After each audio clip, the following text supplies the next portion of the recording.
बिहार से बड़ी खबर आ रही है। बता दें कि तमाम अटकलों और जो भी कयास लगाए जा रहे थे बिहार के सीएम कुर्सी को लेकर के, उस पर नीतीश कुमार ने खुद मुहर लगा दी। नीतीश कुमार ने एक भावुक होते हुए एक ट्वीट करा, जिसके बाद से जेडीयू कार्यकर्ताओं में भारी नाराजगी देखी जा रही है। जी हां, नीतीश कुमार अपने सीएम कुर्सी से जो है वो इस्तीफा देने वाले हैं। अब इसको लेकर के तमाम राजनीतिक गलियारों में सवाल उठने लगे हैं कि जेडीयू का भविष्य क्या होगा और नीतीश के लाल निशांत कुमार का भविष्य क्या होने वाला है।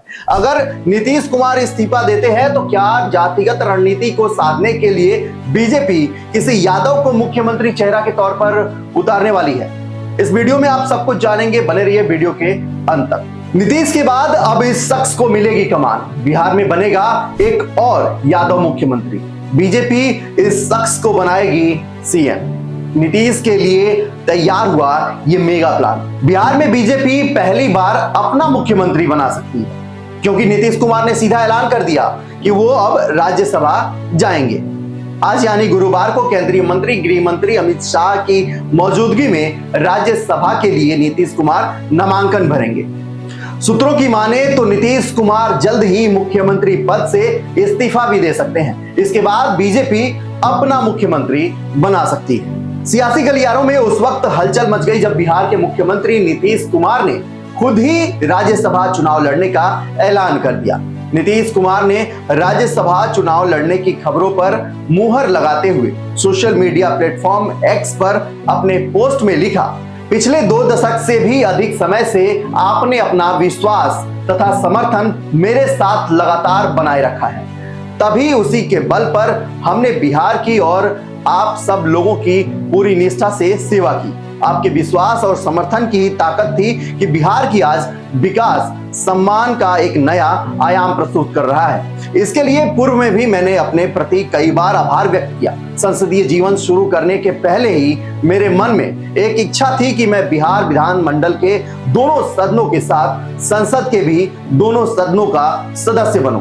इसी क्रम में इस बार हो रहे चुनाव में राज्यसभा का सदस्य बनना चाह रहा हूं। बिहार में होने वाली नई सरकार के गठन को लेकर भी नीतीश कुमार ने सब कुछ अभी साफ कर दिया।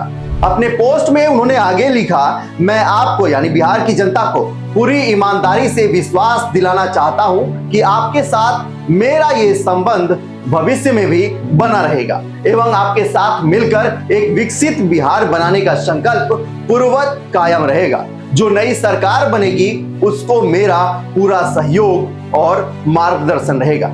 जैसे ही नीतीश कुमार का ये पोस्ट सुर्खियों में आया, समर्थकों में उदासी छा गई। राज्यसभा जाने के ऐलान के बाद समर्थक उनके आवास के बाहर धरना प्रदर्शन करने लगे। कार्यकर्ताओं ने मुख्यमंत्री से यह फैसला वापस लेने की मांग कर दी। जेडीयू नेता राजीव रंजन पटेल और पार्टी के कई समर्थकों ने मुख्यमंत्री नीतीश कुमार के घर के बाहर नारेबाजी की। इस दौरान उन्होंने कहा है कि बिहार के लिए नीतीश कुमार के अलावा दूसरा कोई और सीएम फेस मंजूर ही नहीं है। जेडीयू नेता संजय सिंह ने बड़ा दावा किया है। उन्होंने कहा है कि बिहार की जनता चाहती है कि नीतीश ही सीएम रहे।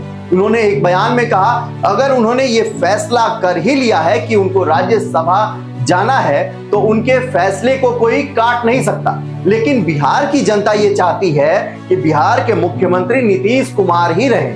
नीतीश कुमार बिहार के विकास के लिए हमेशा चिंतित रहे। अब इस मामले पर आरजेडी ने भी अपनी प्रतिक्रिया दी है। आरजेडी सांसद मनोज झा ने इसे वेनेजुएला के पूर्व राष्ट्रपति निकोलस मादुरो के अपहरण का देशी संस्करण बताते हुए आरोप लगाते हुए कहा कि ये अपने आप में पॉलिटिकल चैप्टर खत्म होने की कहानी कहती है। कांग्रेस की भी इस पर प्रतिक्रिया आई। कांग्रेस नेता ने आरोप लगाया कि नीतीश को हटाकर बिहार का पूरा कंट्रोल चाहती है भाजपा। न्यूज एजेंसी से बात करते हुए रशीद अलवी ने कहा, बीजेपी की पॉलिसी रही है कि उनके पास पूरी ताकत और अधिकार हो। वे बिहार का पूरा कंट्रोल चाहते हैं। उनका मकसद नीतीश कुमार को राज्यसभा की सीट देकर उन्हें दिल्ली भेजकर और बिहार में अपना मुख्यमंत्री बनाकर उन्हें मात देना है। ये मुमकिन भी है, ये उन्होंने सवाल करा है। इसके बाद अब बात कर लेते हैं आने वाले सीएम फेस की। राजनीतिक गलियारों में चर्चा है कि नित्यानंद राय जो हैं वो बीजेपी के सीएम फेस हो सकते हैं। अगर उनकी बात करें तो नित्यानंद राय ने हालिया लोकसभा चुनाव में राजद के आलोक मेहता को हराकर अपनी ताकत साबित की है। वे उजियारपुर के लोकसभा क्षेत्र से लगातार विधायक रहे और अब सांसद के रूप में केंद्र में सक्रिय हैं। अमित शाह के साथ भी उनकी अच्छी बनती है। अमित शाह कई बार ये भी कह चुके हैं कि नित्यानंद राय को बड़ी जिम्मेदारी दी जाएगी। अब किसी राज्य का मुखिया बना दे तो ये भी बहुत बड़ी जिम्मेदारी होगी। नित्यानंद राय को लेकर के जिस तरीके से जातीय समीकरण बीजेपी ने बनाई है, ये भी आने वाले भविष्य के लिए बीजेपी के लिए प्लस पॉइंट होगा। बीजेपी उन्हें राजद के पारंपरिक यादव वोट बैंक में सेंध लगाने वाले सबसे मजबूत विकल्प के रूप में देखती है। अब नित्यानंद राय को लेकर के बीजेपी की जो रणनीति है, जो स्ट्रेटजी है, वो आने वाले भविष्य के लिए, बिहार की राजनीति के लिए बिना नीतीश कुमार के भी कैसे प्लस पॉइंट बनेगा, अब हम आपको ये बताएंगे। जातीय समीकरण जातीय समीकरण की अगर नजर से देखें तो बीजेपी नित्यानंद राय को राजद के पारंपरिक यादव वोट बैंक में सेंध लगाने वाले सबसे मजबूत विकल्प के रूप में देखती है। ओबीसी मतदाताओं के बीच उनकी स्वीकार्यता उन्हें सीएम पद का प्रबल दावेदार बनाता है। अब बात कर लेते हैं बिहार के सीएम कुर्सी और नीतीश कुमार के लाल निशांत कुमार के राजनीतिक भविष्य की। सूत्रों की माने तो नीतीश कुमार के बेटे निशांत को बिहार सरकार में बड़ी जिम्मेदारी सौंपी जा सकती है। निशांत कुमार आज आधिकारिक तौर पर जेडीयू की सदस्यता ग्रहण कर सकते हैं। जेडीयू में शामिल होने के बाद निशांत कुमार को बिहार सरकार में डिप्टी सीएम बनाया जा सकता है। वहीं जेडीयू कोटे से मंत्री श्रवण कुमार ने कहा कि निशांत का राजनीति में आना तय है, समय और तिथि में तय नहीं कर सकता, लेकिन बड़े नेता मिलकर बैठक कर समय का भी निर्धारण करेंगे।